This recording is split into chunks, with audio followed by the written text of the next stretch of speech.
exponer el tema marco normativo de los recursos hídricos para incrementar la productividad de cultivos mediante técnicas de siembra y cosecha del agua de lluvia. Entonces, le invitamos a Julián Arturo, que por favor, adelante. Tiene 30 minutos, yo voy a estar indicando cuando le falte 10 y también cuando le falte 5 para que pueda controlar su tiempo. Lo recibimos con un fuerte aplauso.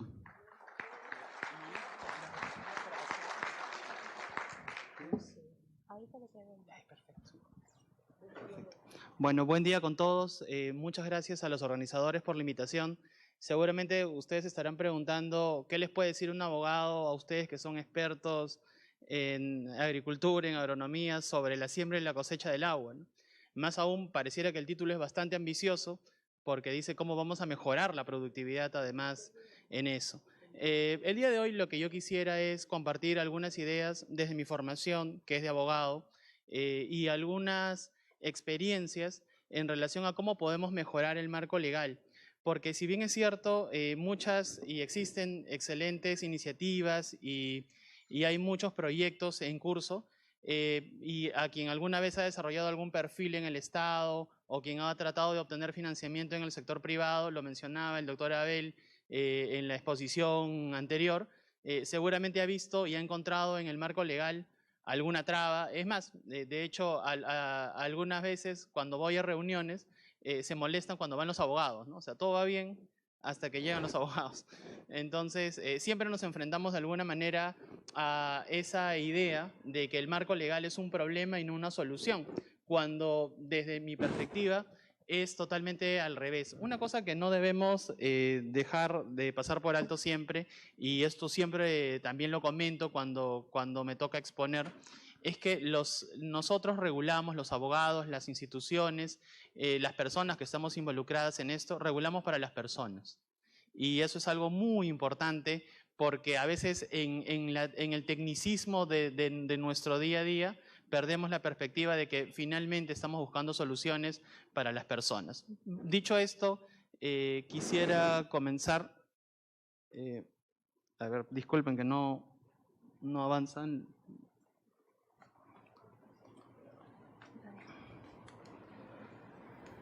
No está prendido.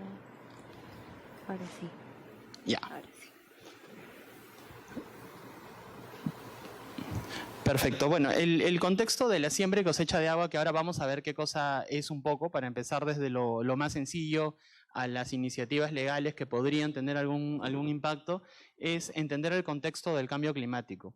El cambio climático es una realidad, independientemente de que hay varias opiniones en el mundo que lo han de alguna forma relativizado. Y el principal efecto del cambio climático al que nos estamos enfrentando son los eventos extremos. ¿Y por qué es importante entender esto? Porque el cambio climático es un problema global. Es una de las pocas cosas, es una de las pocas circunstancias donde nos vamos a tener que poner de acuerdo como especie para poder para buscar darle una solución, un tratamiento adecuado. Quizá como muy pocas veces nos enfrentamos a una circunstancia donde las diferencias religiosas, políticas, tenemos un país hoy día, solamente para hablar de nosotros, partido políticamente, y ya no hablemos del mundo, ¿no? Donde todavía seguimos discutiendo qué Dios es mejor, ¿no? Es un poco difícil pensar qué vamos a hacer con el cambio climático. Si no nos podemos poner de acuerdo en cuáles son nuestros derechos básicos en todo el mundo, pareciera un poco más difícil qué medidas vamos a tomar como especie para mitigar el cambio climático. Entonces, estamos en una situación donde no importa la fortaleza de un país específico, no importa si es una potencia mundial, necesita de todos los demás para poder arribar a una solución. Entonces, de eso hablamos cuando hablamos de cambio climático, que nos expone a eventos extremos. En esta diapositiva, la foto que ven ustedes ahí, que se inunda y podría parecerse a Tacna, lamentablemente en los eventos que han ocurrido la última quincena del mes pasado, en febrero, es Austria. Y el objetivo de demostrar o de hacer ver esta foto es que estos eventos extremos no distinguen entre grandes naciones o pequeñas naciones, o pobreza de un país o riqueza de otro.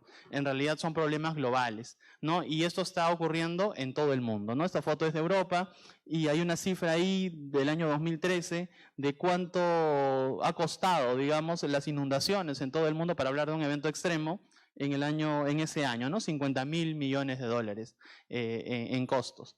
En Lima, particularmente, lo sufrimos en el año 2017, si ustedes se acuerdan, el evento de del niño costero. Fue complicado también. Lima estuvo desabastecida 3 días y realmente había gente que había perdido la noción mínima de civilidad, ¿no? O sea, de vivir en comunidad, ¿no? Ustedes recuerdan que había gente vendiendo agua en station wagons a precios exorbitantes y había gente haciendo cola cerca de los tanques de Sedapal para abastecerse de agua. Solo fueron 3 días sin agua. Imagínense lo que nos estamos enfrentando en un evento extremo, y Lima ciertamente se enfrentará en algún momento, como ya ha ocurrido en Sudáfrica, a la escasez de agua, porque estamos en un desierto, eso es innegable. Entonces, es bien importante tratar de comprender ese fenómeno, además de lo técnico, desde el contexto general en que se está produciendo. Esto es una infografía del Ministerio de Agricultura sobre Tacna y el riesgo de precipitaciones en la sierra. Y fíjense ustedes lo que ocurre al lado de ustedes derecho.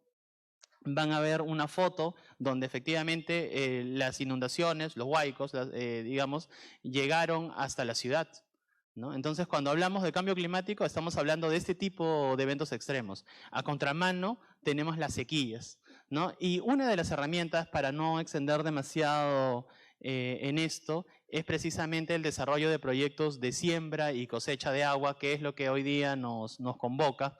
Y para empezar, yo estaba buscando definiciones oficiales de siembra y cosecha de agua. He encontrado definiciones en el Fondo Sierra Azul y también en una interesante publicación de Minagri sobre lineamientos para una política nacional de siembra y cosecha de agua. Entonces, en términos amplios, la siembra de agua se ha entendido, digamos, como lo que se ha denominado en la Ley de Recursos Hídricos como la recarga de acuíferos, es decir, buscar la infiltración de agua superficial, el agua de lluvia. Por ejemplo, y para que vean la importancia de la cuestión legal, en la exposición anterior mencionaban, y se ha mencionado mucho, los atrapanieblas con corrección y además que son necesarios como un mecanismo alternativo de captación de agua. La pregunta es, ¿los atrapanieblas necesitan licencia de ANA? Porque finalmente es agua atmosférica, ¿no? Entonces, si necesita licencia de agua, necesitamos instrumento ambiental. Y eso, la verdad es que en la regulación no está claro.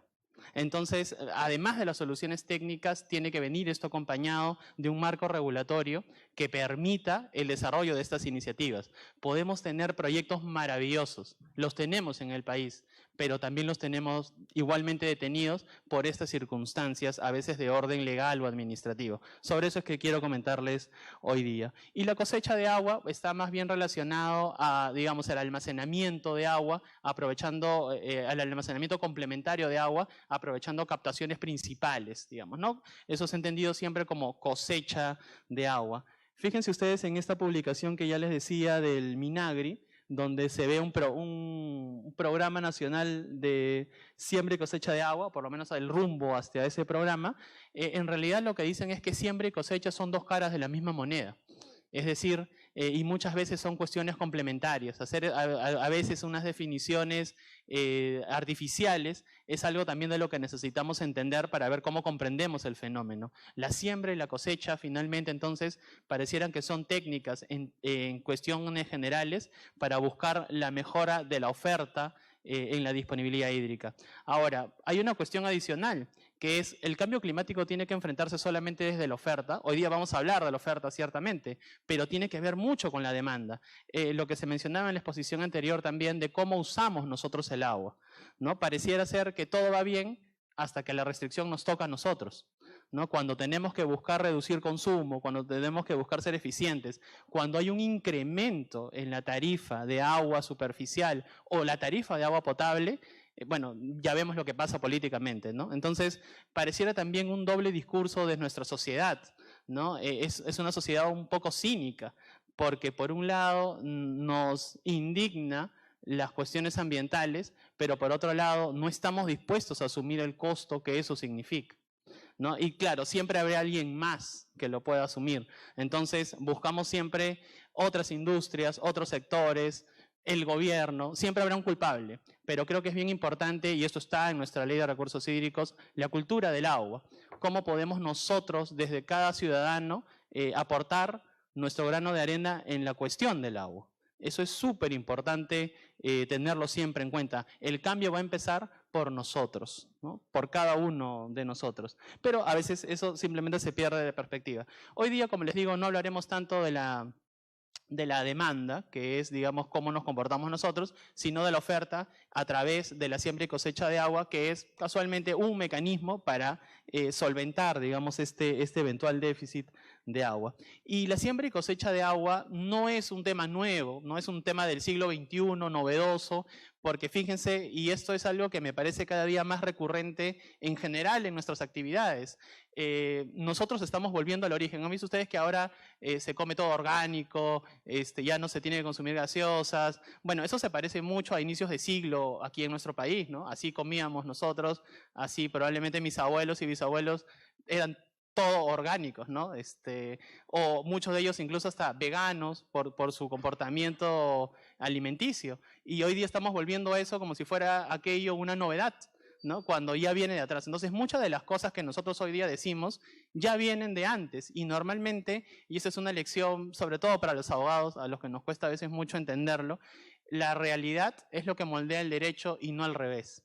Nosotros en nuestra formación siempre nos dicen que la ley la cumples. Entonces es como si la ley determinara la realidad. Pero en realidad, lo que ocurre, ¿no? Es que es todo lo contrario. Es la realidad quien termina determinando el derecho. Y creo que esa constatación es de donde debiéramos partir para regular esto de la siembra y cosecha de agua. Entonces, como les decía, en esta publicación de Minagri, que recomiendo, y de la ANA, que recomiendo revisar para quien tenga interés, ya se recogen los saberes ancestrales sobre cultura del agua, en términos generales, pero puntualmente se recogen varias formas de intervención que ya se han resumido en la presentación anterior también, y ya no voy a repetir, pero de alguna manera la forma de recargar el acuífero o de hacer almacenamiento de agua, pequeños reservorios, ya es o ya se encontraba en la idea, en la gestión del agua, un término hoy día sofisticado, pero que ya se hacía en nuestro país desde tiempos prehispánicos. Entonces, cuando hablamos de siembra y cosecha de agua, no estamos hablando de un concepto nuevo, sino estamos hablando ciertamente de prácticas ancestrales. Esto es simplemente para ilustrar un poco más lo de las cochas, que ya se ha tocado en la exposición anterior, lo que era una noria, el tajamar, que son palabras que se utilizan con alguna frecuencia y, por ejemplo, yo como abogado no las entendía. Yo tuve la suerte de trabajar en la Autoridad Nacional del Agua. De hecho, algunos de los ingenieros que aquí nos acompañan, he tenido la fortuna de haber compartido gestión en algún momento. Y la verdad es que para un abogado hablar de estas cosas, pues suena un poco... Además no hay definición, ¿no? Estamos acostumbrados nosotros a la definición y hay muchas prácticas ancestrales que más bien la norma tendría que recoger y no al revés. Y les cuento una anécdota. Cuando estábamos buscando, por ejemplo, cómo hacer un formato para regularizar a comunidades campesinas, no había, porque está pensada la regularización para las organizaciones de usuarios agrarios, pero una comunidad campesina no necesariamente está estructurada de la misma manera que una junta o una organización de agraria costeña, digamos, ¿no? Para quien está pensada la norma. ¿Qué hacemos? No se puede. Entonces, ese es, digamos, un poco el desafío desde la regulación, ¿no? Ver cómo podemos adaptarnos a la realidad y no al revés. Nosotros no vamos a cambiar la estructura de la comunidad campesina. O sea, una comunidad campesina no se va a adaptar a la estructura de la ley. La ley debería recoger la manera como más bien llevarla a la legalidad. Y ese es un gran problema, por ejemplo, en la regularización de licencias de uso poblacional para aquellas comunidades que no tenían prestaciones de PS. Se les pedía, por ejemplo, el certificado de Digesa. Realmente pensemos si el agua de Lima es 100% potable, ¿no? Y luego pensemos si esa exigencia es trasladable razonablemente a otros lugares, ¿no? Entonces, ahí creo que nuevamente es el golpe de realidad versus lo que dice la ley, ¿no? Finalmente hay una ley que recoge la siembra y cosecha de agua. Es esta ley, la ley 3989, que tiene varias particularidades bien interesantes. Y se los comento porque, digamos, esto ha terminado en una ley del año 2019. ¿No? Entonces, si es una práctica ancestral, si tenemos publicaciones de hace mucho tiempo, es llamativo, digamos, que el término siembra y cosecha se haya declarado de necesidad y utilidad pública recién en el año 2019. Entonces, pero la norma data de ese momento. ¿Qué es lo que dice esta norma? En realidad, lo que permite esta norma es la promoción de los proyectos de siembra y cosecha de agua y tiene algunas particularidades, como por ejemplo dice que tiene que desarrollarse en las partes altas y medias de cuencas. Vamos a ver si eso está concordado con la norma de cabeceras de cuenca, ¿no? Por ejemplo, ¿no? Y la forma de implementación, bueno, es cualquier tipo de inversión. Y dice además esta norma que el Estado en todos sus niveles está obligado a articular la ejecución de ese tipo de obras a través de los mecanismos que ya existen en la Ley de Recursos Hídricos y los instrumentos de planificación que le manda dicha ley, ¿no? Entonces, aquí empieza un poco el comentario de ¿a qué se refiere la ley cuando dice ya hay algunos mecanismos para promover la siembra y cosecha de agua? El primero, desde mi perspectiva y quizá el más importante, es el régimen legal de la recarga de acuífero, que como les decía, es bastante similar a lo que siempre se ha entendido como siembra y cosecha de agua, ¿no? Particularmente la siembra de agua. La recarga de acuífero está regulado desde el año 2010 en el reglamento de la Ley de Recursos Hídricos, el Decreto Supremo 001/2010 AG, y el objetivo es que si tú haces recarga de acuífero, luego tienes la preferencia para obtener la licencia del acuífero al cual recargaste. Parece tener sentido. Si yo hago una inversión para mejorar la disponibilidad de agua subterránea, a contramano, luego voy a tener un derecho preferente para obtener la licencia sobre ese mismo acuífero, ¿no? Entendiendo que el beneficio va a ser para todos y con cargo a ese desarrollo, digamos, de obtención de licencia preferente. Ese es un primer mecanismo. La verdad es que yo tengo algunos años viendo regulación de agua y no he visto todavía que alguien haya ejercido este mecanismo de beneficio. Y acá hay otro tema, ¿no? Entonces, ¿el beneficio será suficiente?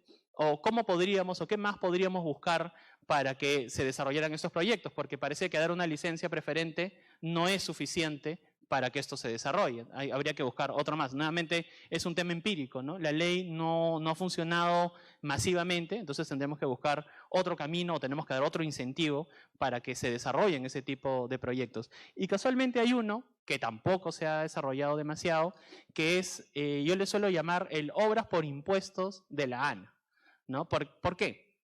Ese es un mecanismo en el cual cuando una persona, cualquiera, empresa o persona natural, desarrolla infraestructura en una cuenca o realiza servicios de protección a una cuenca, entonces la ley le permite obtener un descuento de hasta el 50% de la retribución de uso de agua. La retribución de uso de agua es lo que uno paga por el recurso natural. Entonces, ¿cuál es la lógica de esto? La ANA, que es quien recibe la retribución de uso de agua, está obligada por ley a utilizar la retribución en beneficio de las cuencas. Lo que está diciendo esta norma es que el privado también lo puede hacer directamente y a contramano recibe un descuento de hasta el 50% de la retribución. Pago menos retribución a la ANA, pero invierto en obras de protección y que den servicios a las cuencas. ¿Cuál es el problema, digamos, buscando soluciones, ¿no? Más que críticas, que tiene este régimen? A la fecha solamente está habilitado para los usuarios poblacionales, ¿no? Como Sedapal. Es decir, un usuario agrario no puede acceder a este beneficio hoy día porque la norma especial que se ha emitido solamente es para usuarios poblacionales. Entonces, una primera forma de también fomentar siembra y cosecha de agua a través de este mecanismo podría ser ampliar el beneficio a todos los sectores. Por ejemplo, el agrario. Estoy convencido que este incentivo sí podría ser determinante para organizaciones de usuarios, para agroindustriales, para reducir la retribución que pagan. Ahora, tenemos ahí un problema de orden político presupuestal, porque como ustedes saben, la Autoridad Nacional del Agua de alguna manera funciona con los recursos directamente recaudados por la retribución.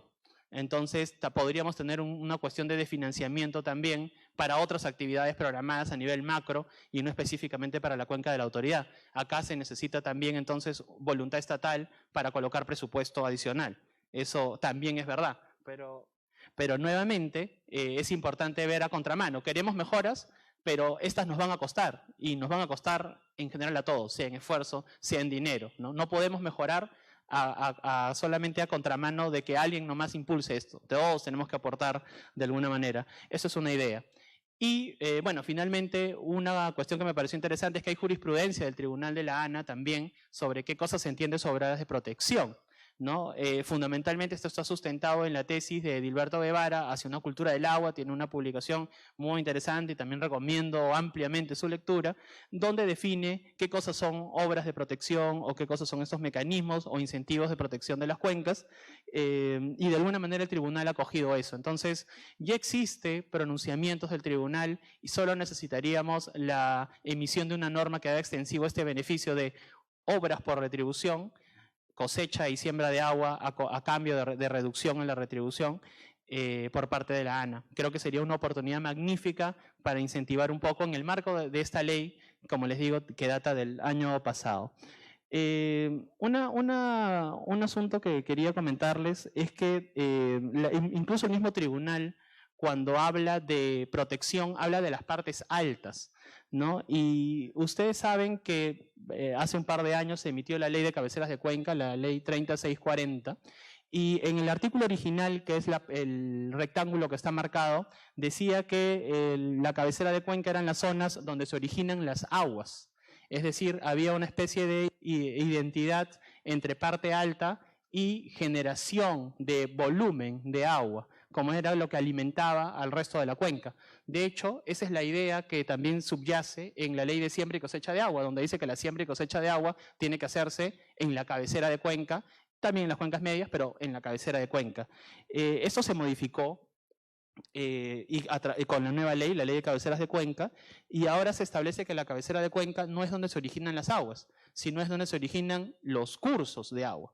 ¿Y eso por qué? Porque, y eso es una constatación en las discusiones, además con la ANA, que está elaborando la metodología de cabecera, es porque en las cabeceras de cuenca no se produce el mayor volumen de agua de la cuenca, sino es la mayor cantidad de precipitaciones se producen en las cuencas medias. Hay un ejemplo de la cuenca del río Rímac, ¿no? La zona de mayor aporte de agua en la cuenca está ubicada en la parte media, ¿no? En Santa Eulalia, no en la parte alta.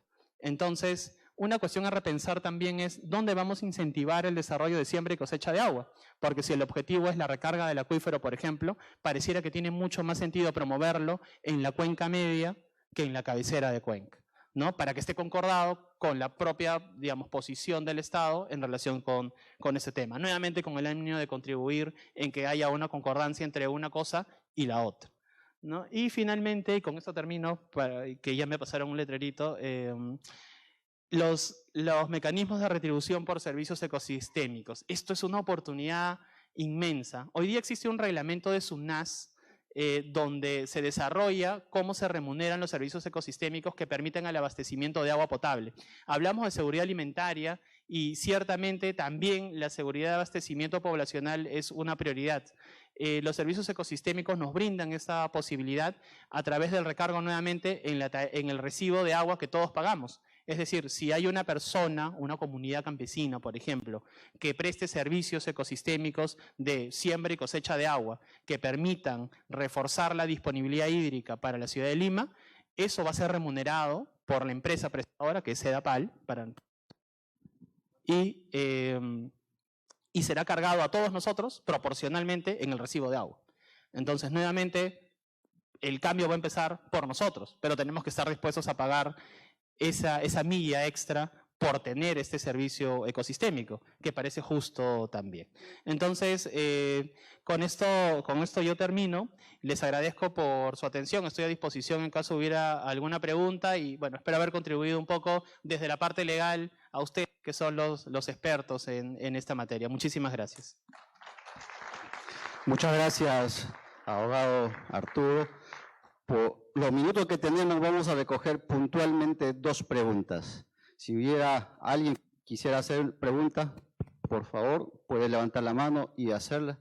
2 preguntas para poder cerrar este tema. Sí, allá, por favor. Muchas gracias, ante todo. Estimado doctor, para que nos precise sobre lo que manifestó respecto a comunidades campesinas. Muchas gracias. Sí, en realidad, perdón señor, ¿qué extremo de las comunidades campesinas y la siembra y cosecha de agua?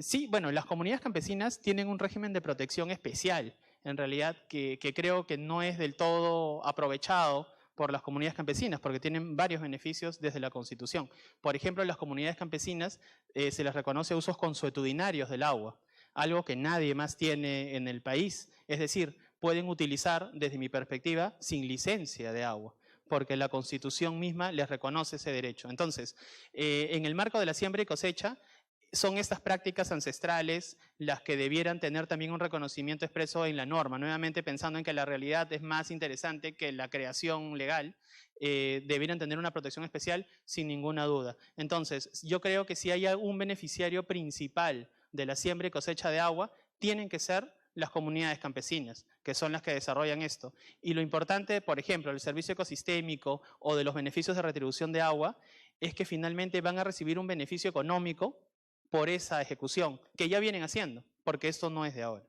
Vamos a recoger una segunda pregunta puntual. Una precisión. Has mencionado que no necesariamente en las cuencas altas se generan los cursos principales de los volúmenes de agua. Y has puesto como ejemplo lo de Santa Eulalia. Yo creo que aquí hay siempre una mirada un poco distorsionada. Las cuencas de la vertiente occidental siempre son cortadas casi paralelamente al litoral. Pero si uno se fija en lo que es la cuenca del río Santa Eulalia, toda la línea de cumbres es donde más llueve. Y no es una línea paralela, sino es una línea sinuosa a la cumbre. Y entonces todas las cuencas tienen parte alta, media y baja, todas. Y esas deben ser. El río Rímac tiene la parte alta, media y baja. Y entonces hay que precisar bien cuáles son las áreas de la cuenca alta, de la cuenca media y de la cuenca baja según la escala de las cuencas hidrográficas. Eso que ha dicho pienso que no debería ser repetido porque se ha probado que no es así. ¿Ya? Gracias. Bueno, gracias por el comentario en todo caso y bienvenida, digamos, la discusión. Creo que es importante intercambiar ideas porque de eso se trata el conocimiento finalmente. Yo lo que simplemente le tendría para comentarle, más que responderle, es que efectivamente esto es el principio que le he comentado sobre las cuencas altas y las cuencas bajas, de alguna manera está subyacente en la discusión y en el propio texto de la ley cuando cambia la definición de cabecera de cuenca, ¿no? Cuando pasa de ser el generador de agua a más bien el inicio o el origen de los cursos de agua.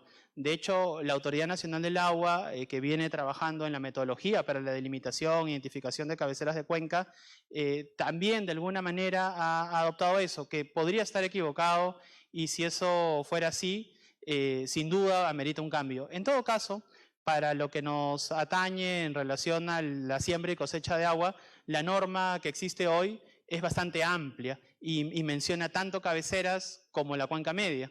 Entonces, digamos, desde esa perspectiva, para lo que es siembra y cosecha de agua, no hay una restricción para la implementación de proyectos allí en la cabecera, ¿no? Mi comentario iba, en realidad, más que a una constatación fáctica, a la concordancia legal, digamos, entre lo que se ha dicho para la norma de cabeceras de cuenca y lo que se está desarrollando como metodología para identificación y delimitación versus lo que ha recogido la norma de siembra y cosecha, ¿no? Pero sin ninguna duda, señor, y con todo respeto, puedo estar equivocado, es lo más probable, ¿no? Sin ninguna duda. Sí, yo Muchas gracias. me disculpa, pero me parece importante, se escucha, ¿no? Me parece importante aclarar el concepto de cabecera de cuenca que se usa mucho. La palabra original en inglés es headwater, pero la traducción correcta es cuenca de cabecera, no cabecera de cuenca. Y les doy al alcance que muchas traducciones del inglés al español están mal hechas. Y cuenca de cabecera es la cuenca dentro de una cuenca mayor que aporta el mayor volumen de agua al curso principal. Y yo creo que es importante cuando se hace la ley fijarse la terminología. Ustedes en los términos criminalísticos saben muy bien la diferencia entre hurto, robo, etcétera. Pero en este campo también hay que ser muy preciso en las terminologías. Gracias. Muchas gracias. Y agradecemos también a Julián Arturo Lee Díaz por su exposición, para quien pedimos un gran voto de aplauso. Arturo.